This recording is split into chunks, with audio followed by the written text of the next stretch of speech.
And as I began this year, it wasn't that I didn't have goals or it wasn't that I didn't want to make movement on things. I just felt my heart being a little bit more cautious and a little bit more, I want to make these moves, but I want to make them with the Lord. And I kind of was like, I can't believe I'm back in the in between again. And there's got to be some other people there. And I feel like, and you may or may not agree with me, that we live in the in between more often than we do in the definitive moments of our life, like where you have the mountaintop, where you're celebrating, where you have this low, low, low point. There's a lot more of that in between life that we live. And I think each stage of life brings about a beautiful tension, so to speak. And you're currently juggling grandbabies and you mentioned a new home, and I know that you have lots of travel adventures with your husband Mark, and while there's lots of beauty to this season, are there some challenges that come along with all of these transitions in your experience? Sure, because in life there's always challenges. I will say before I answer that though, that the waiting, you're talking about the in between, and we talked about this before at For Sheila's sure. Fearless, but Dina, I'm beginning to think that it's not that waiting is a season, but waiting is a part of life. Yeah, like a practice, right? Right, because even when we arrive to the goal or whatever, there's still something we're waiting on. Exactly. And let's see, I think any transition brings challenges. The thing I try to practice in every transition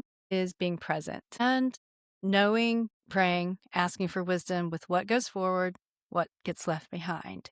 Because there is a building in our lives Mhm. across life. The Yeah. longer you live, the more story you have. Mhm. So there are parts that do play into the present, but then there's some parts that just need to be left behind. So for me, Mm. I think the biggest challenge is being present, no matter, even when you arrive to the thing, being present, being grateful, but then also knowing where you headed next and what gets to go, what gets to stay behind. And I will say, I think it's always good to let go of what you need to let go of because, Yeah. you know, um, and live with a renewed mind, so to speak, as Mhm. the Bible talks about. Because if we're not careful, we can continue to compare our current season to a past season Yeah. and sometimes beat ourselves up over, say the language like, what if I had, Mm. or what if they had? And I have found, needing to let go of some of that, I would say, I guess it's negative self talk, but it can also be negative evaluation. Some evaluation is good, but again, knowing that it's okay that that was that and in that season and it's not here anymore. If we keep looking back, we can't see what's ahead. We can't even see what's Such a in good front of it. point. If we're so Exactly. obsessed with what was, we cannot see what might be today.